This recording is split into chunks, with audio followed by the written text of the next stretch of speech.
আমাদের গরু খামারে আমরা সকাল থেকে সন্ধ্যা পর্যন্ত যে কাজগুলো করি সেই বিষয়ে আজকে আলোচনা করবো। আসসালামু আলাইকুম ভিউয়ার, সবাই কেমন আছেন? আশা করি সবাই ভালো আছেন। আলহামদুলিল্লাহ আমিও ভালো আছি, আপনাদের দোয়া এবং ভালোবাসায়। আজকে নতুন একটি ভিডিও নিয়ে আপনাদের মাঝে হাজির হয়েছি। আমার ভিডিওর মাধ্যমে আপনাদের যে আমি সকাল থেকে সন্ধ্যা পর্যন্ত যে কাজগুলো করি ওই বিষয়ে আলোচনা করবো আপনাদের সাথে।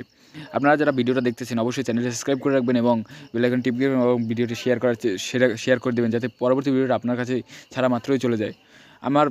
আমরা সকালবেলা যেহেতু আমাদের খামারে সকালবেলা যাই দেখবেন কি অনেকভাবে ওরা সারা রাতে বাথরুম পায়খানা করে মনে করেন যে ওরা জায়গাটাকে বেকায়দা করে দিয়েছে। ওই জায়গাটাকে আমরা সকালবেলা আগে পানি দিয়ে ধুয়ে ফেলাই, তারপর গরু গোসল করাই, তারপর গরুকে খাবার দেওয়ার, তারপর হলে গরু একটু রেস্ট নেয়, তারপর গরুকে খাবার দিই। যে খাবারগুলো আমরা দিই দানাদার, এবার খড় কুটা টুটা মাই খেটে গিয়ে সব মিলাই দিলেই আমরা সুন্দর করে দিই।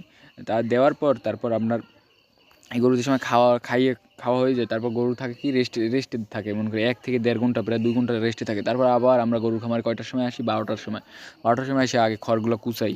যেহেতু আমাদের কোনো মেশিন নাই, সেহেতু আমাদের নিজেদের হাত দিয়েই খড় কুচাই দেওয়া লাগে। খড়ের সাথে আমরা সাধারণত হালকা কিছু ঘাস মিশিয়ে দিই।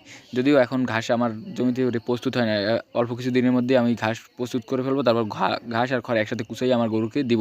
যেহেতু আমার সব জমিতে ঘাস হয়নি এখনও, ঘাস নখ দিয়ে এখন নতুন ফালাইছে, এই কারণে হয়তো দেরি হইবে।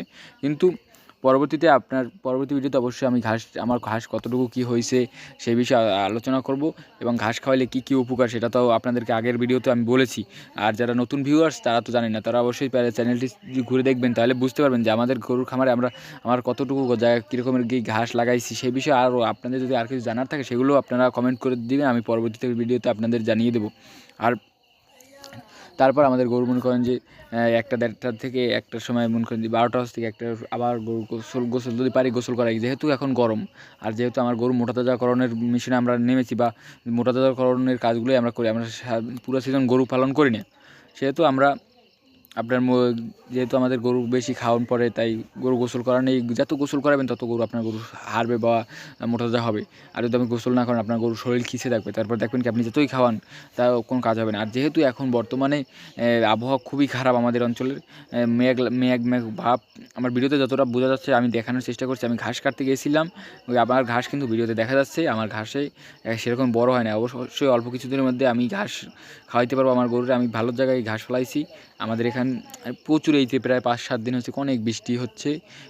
আজকে ঈদের নামাজও ঠিকমতো পড়তে পারি নাই। আর আমাদের মসজিদে ঈদগাহে নামাজ পড়তে পারিনি, তারপর মসজিদে আমরা ঈদের নামাজটা পড়ছি, আদায় করে আলহামদুলিল্লাহ সুস্থ সবলভাবে আমরা আদায় করতে পারছি, এবং আমার গরুগুলো সুস্থ আছে। যেহেতু আমার উপরের চাল গরুর খামারের উপরের চালটা পলিথিন দিয়ে দেওয়া, যেরকমই আমার খামারে অনেক জায়গা মানে ভিজা রয়েছে, এটা শুকায় না। এই কারণে আমার গরুর খামার এখন বর্তমানে এই যে শুকাই দিতেছি, আপনারা দেখতে পাচ্ছেন আমি গরু ওই পাশে নিয়ে বাঁধছি। আপনার গরু খামার অবশ্যই আপনারা গরু খামার করতে গেলে আপনাদের এই কাজগুলো করতে হবে। আর আপনারা যারা চাচ্ছেন যে গরু খামার করবেন কিন্তু কাদা লাগবে, গরু খামারে অবশ্যই কষ্ট আছে। আপনি ঠিকভাবে জুতা পায়ে দিয়ে হাঁটতে পারবেন না, আপনি শুধু রাতেই সময় পাবেন ঘোরাফেরার করার জন্য, কিন্তু দিনে আপনি কোনো সময় পাবেন না। গরুর খামার করতে গেলে আপনার সারাদিন পরিশ্রম করতে হবে, কঠোর পরিশ্রম। আপনি গরুর পাশে খাড়াই থাকলেও আপনার গরু হারবে, মোটাতে হবে। আপনি গরুর থেকে দূরে থাকবেন, বা আপনার গরু আপনার মতো কেউ দেখতে পারবেন। আপনি যে অন্য মানুষ দিয়ে গরু পালন করার চেষ্টা করতেছেন, ভাই আমি বলবো না।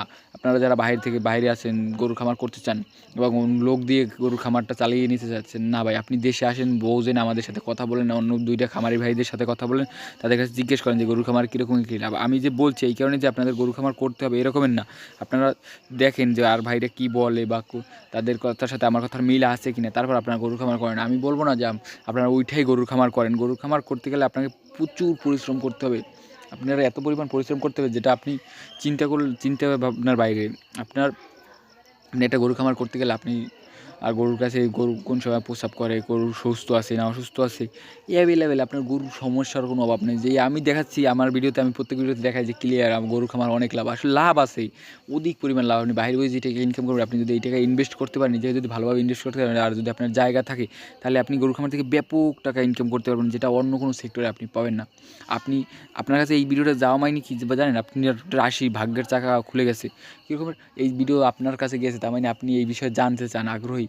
আর আপনি যেহেতু ভিডিওটা স্কিপ করে দেখতে আসছেন পুরো সম্পূর্ণ ভিডিওটা, তাহলে আপনার মনে করেন যে রাশি বলে এই কথাগুলো আপনারা শুনতে পারছেন যে গরু খামার করতে চান, কিন্তু আপনারা ভিডিও দেখেন না, বুঝেন কি আমরা ভিডিওতে আলফল কথা বলি। আমাদের কথার সাথে অনেক আমাদের কথা শুনে আপনারা অনেকে উপকারিত হয়, তাই আমরা ইউটিউবে ভিডিওগুলো ছাড়ি।